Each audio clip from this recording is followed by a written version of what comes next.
Salut à tous. Alors aujourd'hui, nous voilà réunis donc pour la deuxième partie de la vidéo fabrication de tête à alésé. Donc on a pu voir dans la partie 1 la fabrication du coulisseau. Dans la partie 2, on va voir donc, je vous rappelle un petit peu, on va voir donc la fabrication du cône morse, donc avec le filetage et tout, et le support de qui, pardon. Donc on va entamer l'usinage là sans plus attendre. On va commencer par le cône morse. Donc je vais mettre le tour en chauffe et on est parti. Bon, on va commencer par venir couper un morceau de rond. Donc c'est un morceau de rond qui fait 38 avec la peinture et tout. Donc je vais venir nettoyer ça de façon à le ramener vers 36. Enfin on verra. Enfin, je vais enlever le minimum de matière. Enfin bref. Qu'est-ce que je veux dire? C'est vraiment pratique cette petite scie. Donc ce qu'on va commencer par faire, c'est venir mettre la pièce dans le mandrin pour faire un point de centre de façon à me mettre, à venir usiner sur toute la longueur de façon à venir nettoyer la peinture. Donc entre pointes, voilà. Donc voilà, on va passer maintenant donc, au centrage de la pièce.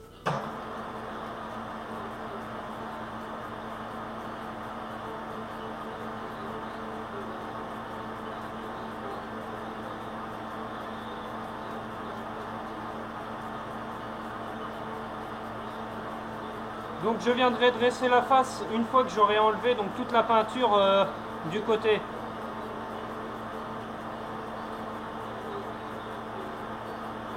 Voilà. Donc nous voilà maintenant montés entre pointes. Je vais venir nettoyer jusqu'à ce que je peux quoi, de façon à enlever toute la peinture.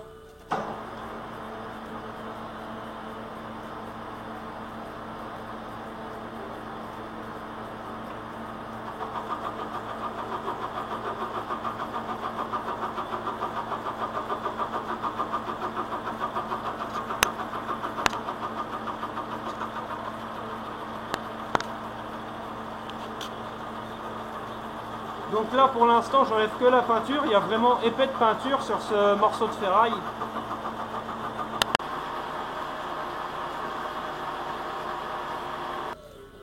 Donc maintenant ce que je vais faire, c'est que je vais venir décolleter sur 8 cm, donc de façon à pouvoir faire donc, mon cône morse plus tard. Donc pour l'instant je vais le faire droit, sans conicité. Donc pour ce faire je regarde sur une fraise le diamètre le plus gros du cône. Donc il est de 24, du coup je vais venir décolleter jusqu'à un peu plus de 24 quoi, et je le finirai avec la conicité.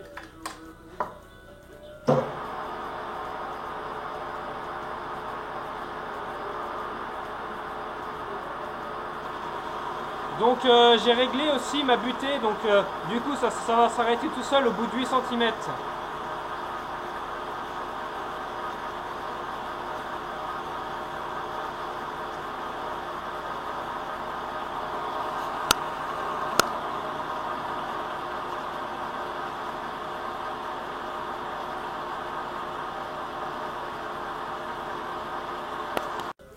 Donc juste pour vous informer un petit peu là, donc là ce que je vais faire c'est que je vais venir donc décolleter, je vous ai dit, donc jusqu'à un diamètre de 24. Donc on voit ici donc sur mon schéma, donc là il y aura la partie cône morse ici là. Ensuite il y aura un épaulement qui viendra porter sur mon coulisseau, puis un filetage qui sera par ici. Donc une fois que ça sera fait, que ça sera diminué à 24, je viendrai retourner ma pièce pour faire tout de suite le filetage ainsi que l'épaulement. Voilà. Donc là on est sur la dernière passe. Donc ça me fera un diamètre de 24,20. Donc ça me laissera une petite marge.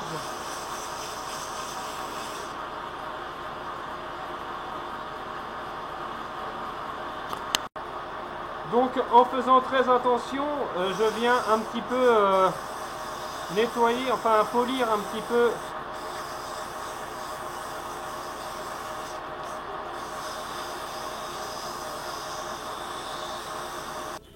donc maintenant ce que je vais venir faire, c'est que je vais casser un tout petit peu l'angle, histoire qu'il soit moins abrupt.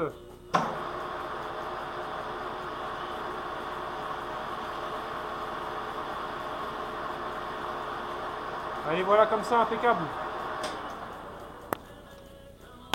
Donc j'ai retourné ma pièce. Ce que je vais faire maintenant, c'est que je vais venir centrer ça de façon à ce que ça tourne parfaitement rond. Donc là on a un petit dixième quand même. Donc je vais venir sonner les morts.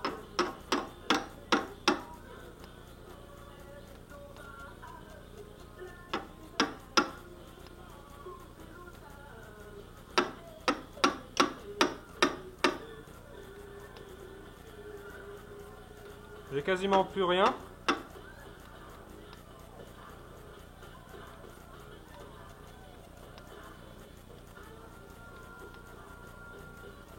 Allez, c'est pas mal.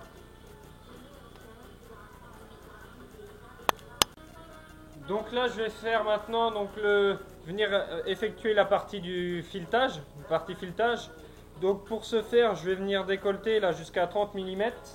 Donc par la suite, je viendrai faire donc un filetage de 1,75. Donc voilà. Donc là, je vais décolleter donc jusqu'à arriver à 30 mm, sachant que j'ai mis ma butée de façon à ce qu'il me reste un épaulement de 8 mm à peu près par derrière.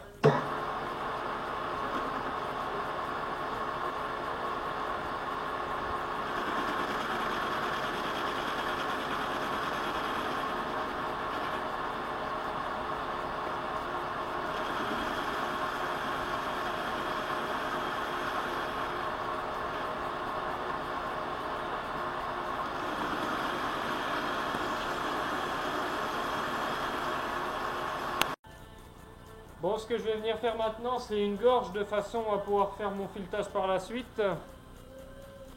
Donc là, je tourne à l'envers, bien sûr.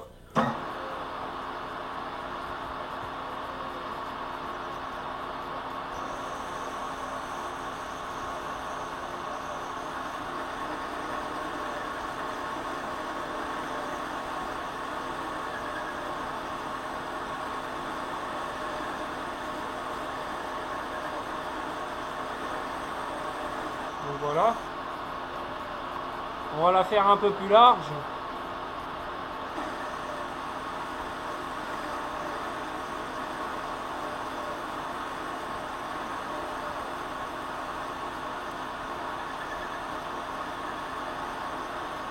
Voilà. Alors ce que je viens faire maintenant, c'est le filetage. Donc ouais, voilà, donc le filetage. Donc par la suite, je viendrai dresser la face de façon à diminuer un petit peu la longueur de filetage. Parce que sinon, ce qui va se passer si je la laisse à cette longueur-là, c'est que je vais buter dans le fond du coulisseau. Et moi, c'est pas ce que je veux. Moi, ce que je veux, c'est porter là l'épaulement sur cette face-là. Voilà. Donc je viendrai diminuer la longueur de filetage. Bon, on va reprendre une passe, un petit peu d'huile de coupe.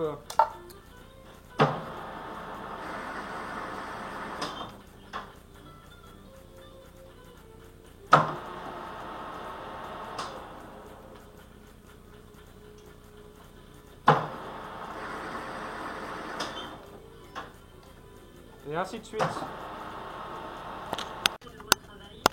Donc voilà, je viens de finir mon filetage. Donc hop, on va venir visser ça. Donc l'avantage d'avoir un cône sur filetage, c'est que je peux changer le cône au besoin. Je pourrais refaire un cône plus petit, plus gros ou quoi que ce soit. Ou même faire justement pas un cône pour pouvoir prendre différemment. Donc c'est impeccable, il se visse bien, il n'y a aucun jeu. Voilà. Donc ce qu'on va venir faire maintenant, ça va être donc venir diminuer la longueur de filetage, donc dresser la face.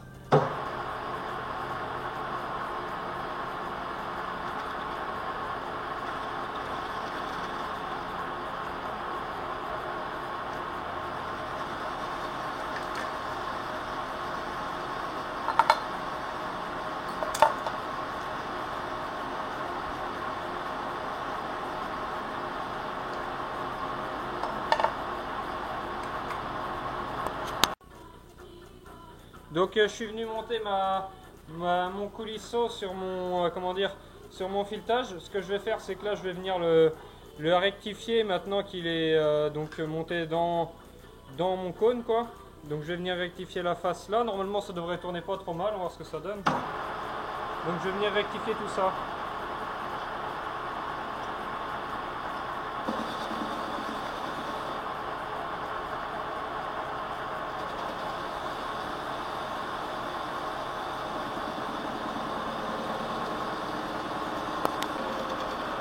Donc voilà pourquoi dans la partie 1 j'avais pas enlevé trop de matière sur la partie coulisseau. Je comptais la rectifier sur son cône quoi. Voilà, donc ça tournera mieux, ça sera mieux.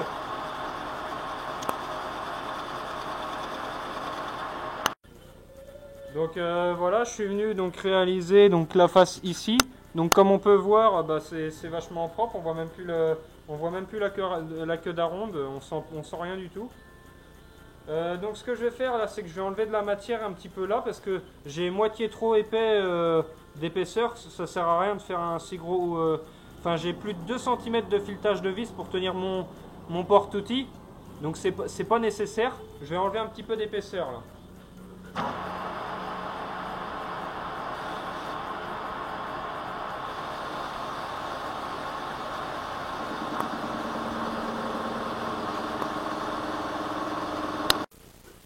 Donc là je viens régler ma conicité, donc comme d'habitude je viens mettre un outil en cône morse dans le mandrin et puis je viens décaler mon petit chariot jusqu'à ce que j'ai 0 au comparateur, voilà.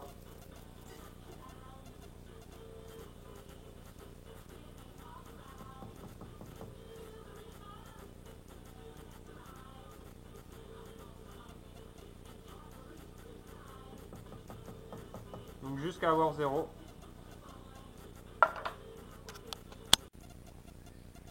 Donc là je suis venu me monter donc, avec donc, ma contrepointe de façon à usiner mon cône morse pour tourner le plus rond possible. Je suis venu mettre mon comparateur, donc là j'ai à peu près 1 centième là. Donc ça suffira, j'ai essayé de faire mieux, j'arrive pas forcément, donc je vais m'en contenter, voilà. Donc là je vais venir commencer donc, le cône.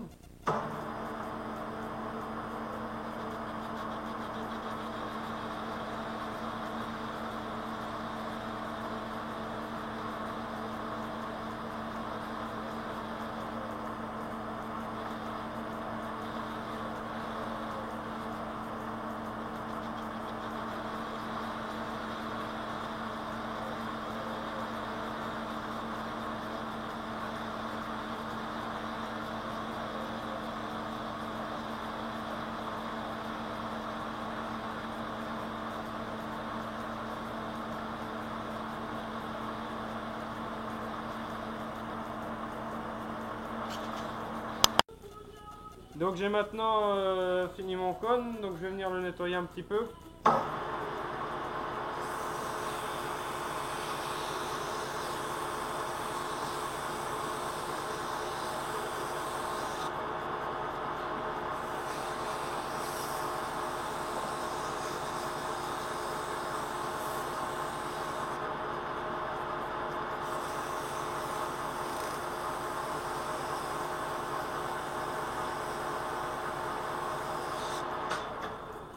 Allez voilà.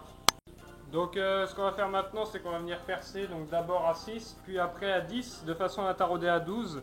Dans l'idéal, ça serait de percer à 10-25, mais j'ai pas de forêt de 10-2. Donc je vais venir percer à 10 et puis le tarot il fera le reste. Donc là je vais commencer avec un forêt de 6.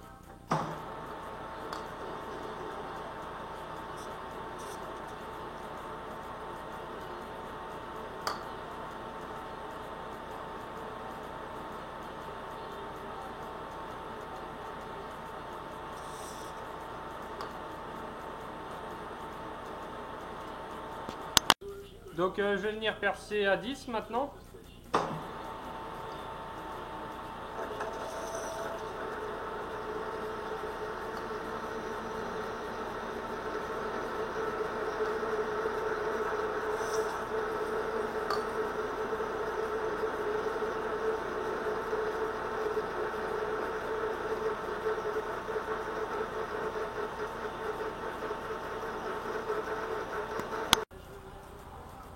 Donc je viens maintenant tarauder, je vais bloquer mon mandrin. Hop.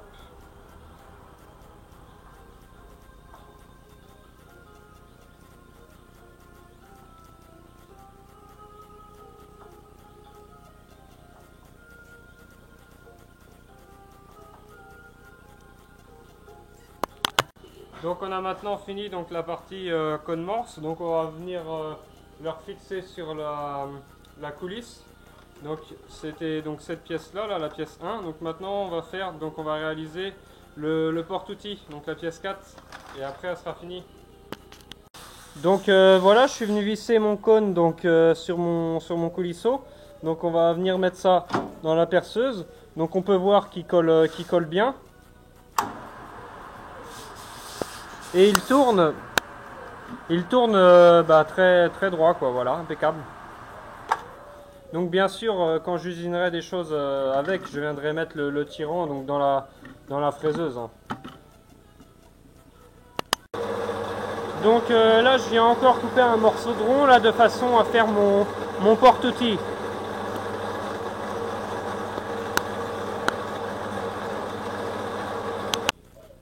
Donc là, j'ai fini de couper donc mon bout de rond. Donc j'avais dit que je ferais donc un porte-outil pour les outils ronds, mais en fait je vais faire pour les outils carrés comme celui-ci, parce qu'il se trouve que j'en ai plusieurs des comme ça et que j'ai pas beaucoup de ronds, donc je vais faire un porte-outil pour des barreaux carrés. Voilà. Donc toujours pareil, je viens dresser la face dans un premier temps, puis après je viendrai nettoyer le côté, je viendrai retourner ma pièce et je viendrai bouffer la marche qu'il y aura ici, voilà.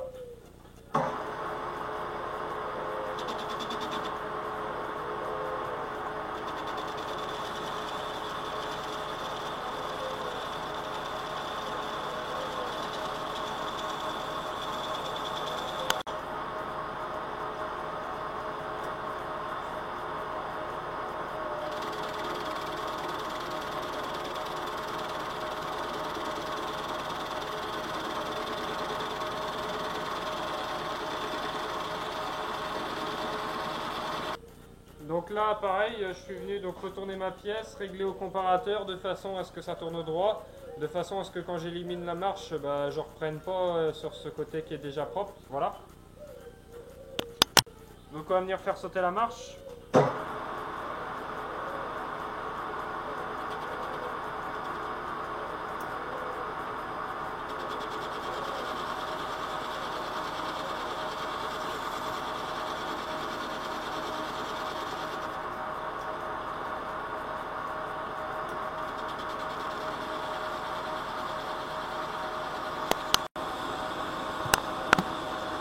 Donc là, je viens dresser la face.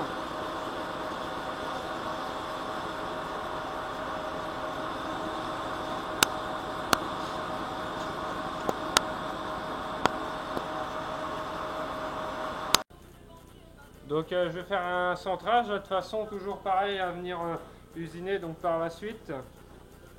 Donc ça sera juste un repère.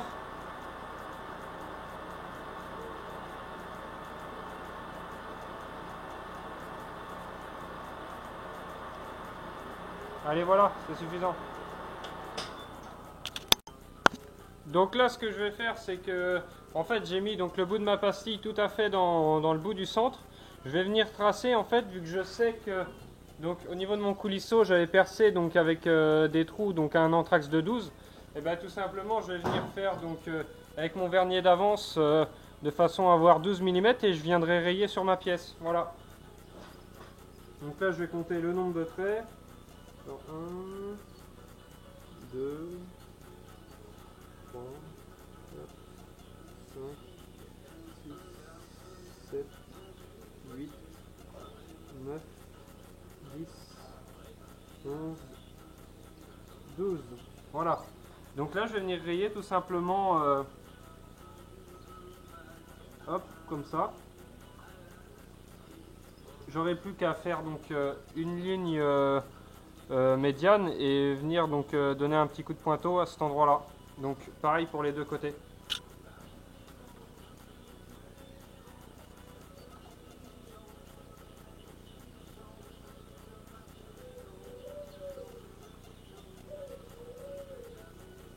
Voilà.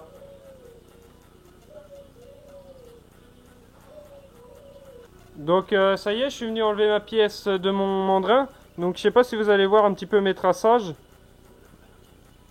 Donc voilà.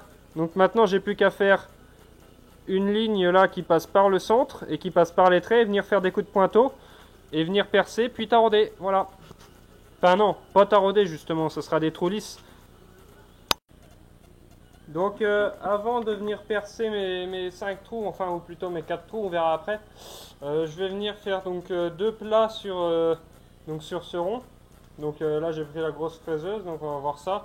On va voir si la fraise la coupe, parce que la dernière fois il me semblait qu'elle coupait pas terrible, donc on va voir, sinon on viendra changer.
Alors je suis venu retourner ma pièce, donc j'ai fini de faire le plat de l'autre côté. Je suis venu le mettre à plat dans l'étau, donc je vais reprendre une passe ici, je vais refaire le même plat.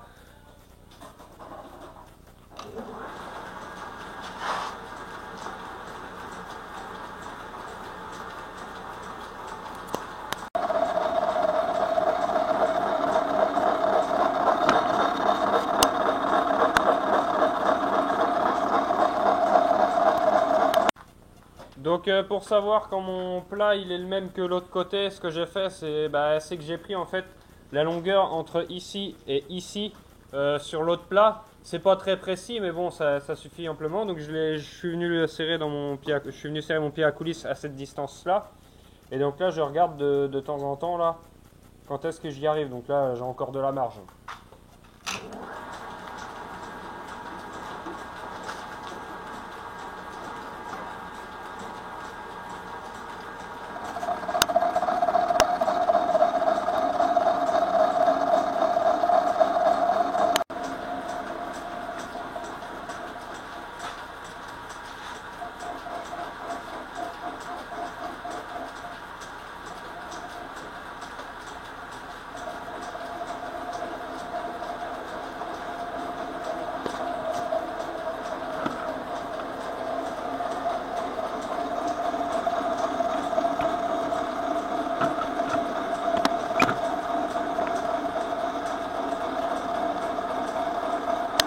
Donc voilà, je suis venu finir donc ma face, c'est celle-ci. Vous voyez, comme ça.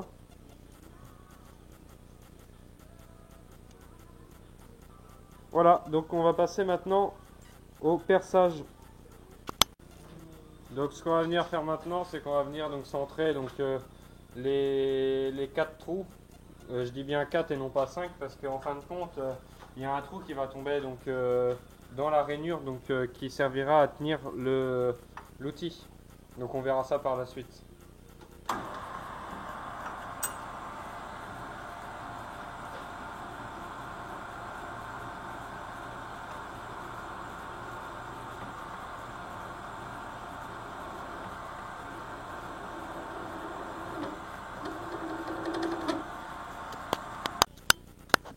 Donc ce que je suis venu faire, c'est que je suis venu décaler donc ma pièce donc vers la gauche de façon à ce que je puisse percer ces deux trous là sans venir buter dans mon étau, tout simplement. Voilà.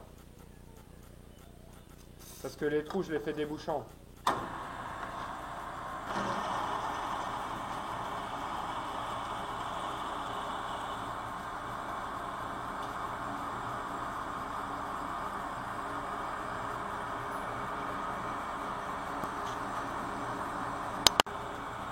Donc je vais venir percer mes 4 trous. Donc là je perce à un diamètre de 6 de façon à ce que mes vis passent à travers. Donc ce que je viendrai faire ensuite, c'est que je viendrai incorporer les têtes. On verra ça par la suite. Et pour ça je vais venir changer de perceuse, puisque celle-ci elle était équipée donc à l'origine d'un réglage de profondeur. Mais là il n'y est plus sur cette perceuse là. Il faudrait que je voie ça. Donc bref, on changera de perceuse. Donc là on est venu changer de perceuse tout simplement pour avoir une butée de descente, quoi, de profondeur. Puisque comme je vous disais, l'autre petite perceuse fraiseuse n'en est pas équipée, enfin à l'origine si, mais elle n'en a plus, enfin bref. Voilà. Donc du coup je vais venir percer à 10 de façon à intégrer mes têtes BTR. Puis je viendrai ensuite avec un forêt à lamer, il me semble, ça s'appelle comme ça. Donc venir finir. Voilà. Donc là j'ai réglé ma butée.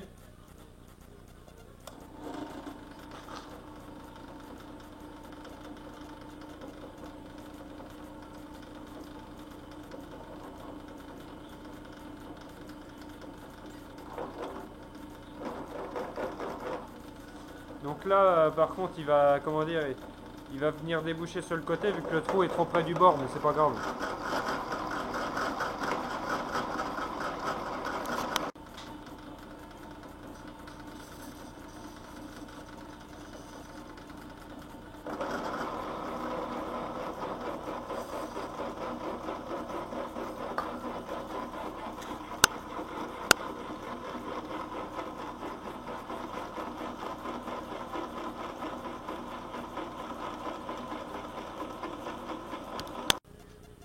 Donc je suis venu monter mon forêt, mon forêt à lamer, donc de façon à venir, comment dire, faire un fond plat pour que la vis porte à plat et non pas à 60 degrés.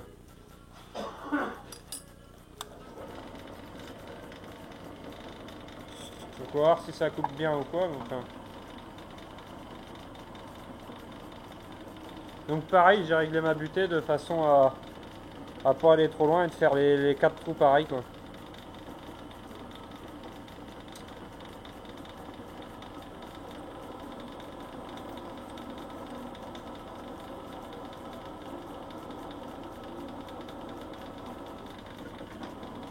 Voilà. Donc ça y est, j'ai fini ma pièce, j'ai fini de faire donc mes passages de tête comme vous pouvez voir. Ici c'est venu un petit peu déboucher ici parce que le trou était trop près, c'est pas gênant. Donc je viendrai mettre donc des vis sans tête comme ça. Des vis sans tête, des vis BTR pardon. Voilà. Donc l'avantage c'est que je pourrais donc visser donc mes 4 vis de façon à ce que ça soit comme ça. Ou venir me déporter un petit peu pour gagner encore de la course sans trop sortir la coulisse. Voilà. Donc voilà, j'ai mis mon porte-outil sur la tête à alésé. Donc ce que je vais venir faire maintenant, c'est que je vais venir faire une rainure sur toute la longueur comme ça, de façon à pouvoir mettre donc un outil donc à plat comme ça.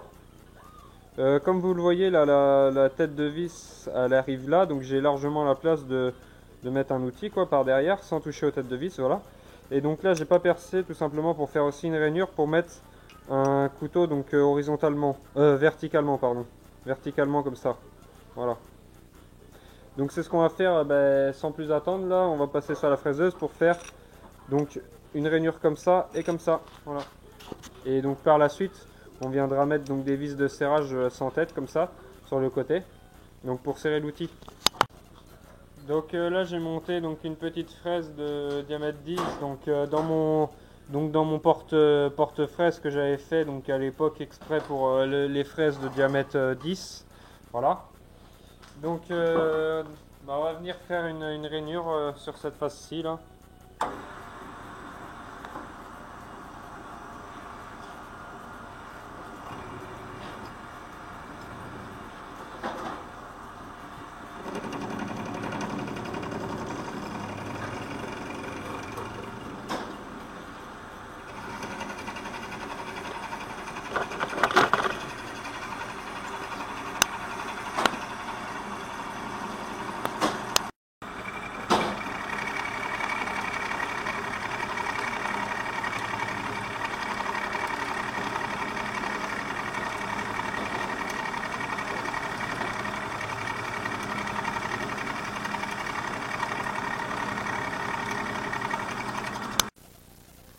Donc là il m'est arrivé un petit souci, donc c'était la dernière passe, comme de par hasard j'ai envie de dire. Donc je viens de casser ma fraise, merde c'est con quoi. Donc bah tant pis. Donc elle a cassé au niveau du mets-plat qui est placé sur la fraise, ce mets-plat là. Donc j'en ai trouvé une autre petite, je vais venir l'affûter parce que là franchement elle est naze. Donc une petite fraise de 10. J'ai abîmé un petit peu ma pièce, là je vais... Tant pis, c'est pas très grave. Mais bon. Donc c'est à la dernière passe, j'ai voulu trop me précipiter sûrement. Donc vous voyez là j'ai un petit accroc sur le côté qui se verra. Donc là je vais venir bouffer maintenant sur le côté ici. Donc c'est dommage, j'aurais pas dû trop me précipiter, voilà. Donc ce que je vais faire en fait, plutôt que de changer de fraise, c'est que je vais garder la même fraise malgré qu'elle est cassée. Donc elle est cassée ici, mais ça ne l'a pas endommagée donc au niveau de la coupe, donc il n'y a pas de souci. Donc je vais venir mettre ça dans mon porte-pince. Donc elle va être un petit peu courte, on va travailler plus près, ça risque moins de casser, remarquez comme ça.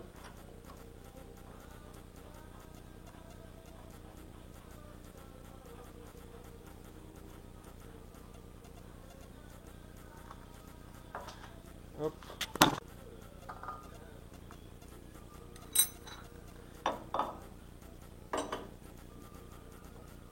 Allez voilà.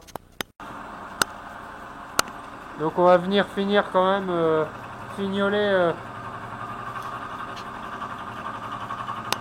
Donc voilà, j'ai fini ma rainure donc, de ce côté-ci. Donc vous voyez, le couteau il viendra, enfin le barreau viendra comme ça.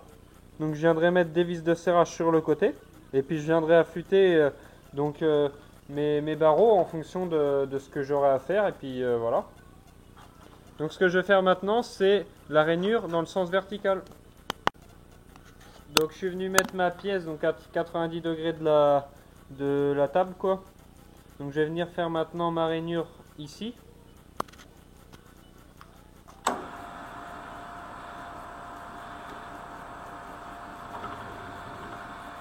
Donc ce coup là je vais y aller plus doucement.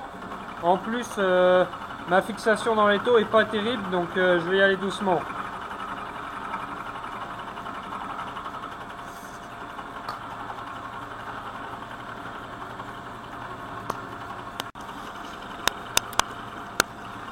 Donc voilà, donc là je fais des petites passes. Donc ce que je ferai c'est que je vais finir demain je pense parce qu'il est minuit passé, enfin demain plutôt tout à l'heure. Donc là je pense que je vais quand même aller au lit. Bon allez, sur ce je vous dis bah à tout à l'heure. Bon alors voilà, ça y est j'ai fini donc ma rainure. Donc je suis venu donc tracer et venir mettre des coups de pointeau pardon. Et donc là je vais venir percer. Donc je vais faire un petit perçage à 5, puis après je viendrai percer à 8,5 de façon à tarauder à 10 pour faire donc mes vis de maintien. Voilà.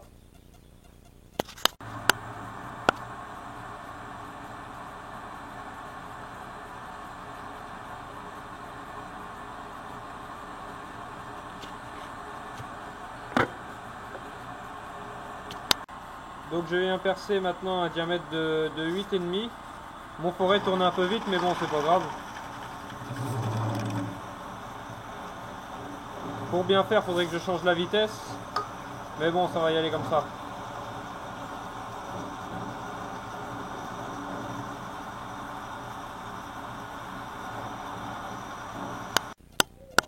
Alors ça y est je suis venu, donc j'ai fini de faire mes trous. Donc je vais venir tarauder maintenant.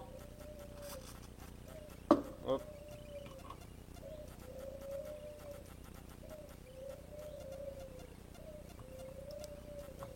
Donc je viendrai incorporer après des vis sans tête, donc comme celle-ci. Donc de façon à venir serrer mes outils. Donc dans l'idéal, il faudrait que je trouve des vis sans tête un petit peu plus longues parce que celles que j'ai sont pas très longues. Donc ça on verra ça par la suite. Donc là je vais venir tarauder mes 4 trous. Donc ça y est, là mon porte-outil est maintenant fini, je suis venu incorporer mes vis, donc je viendrai les serrer de façon à venir serrer mon outil. Voilà, donc on va maintenant procéder donc au montage du porte-outil sur la tête à alaiser.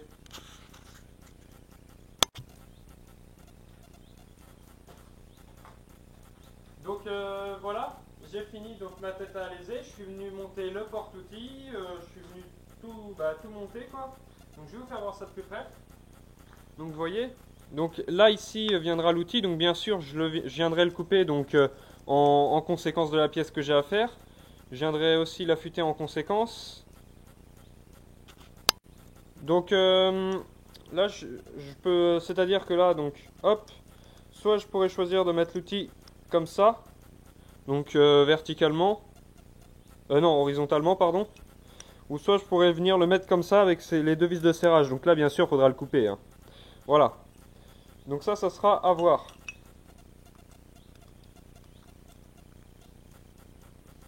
Donc voilà, donc là aussi on peut voir donc hop, au niveau de la sortie, voilà.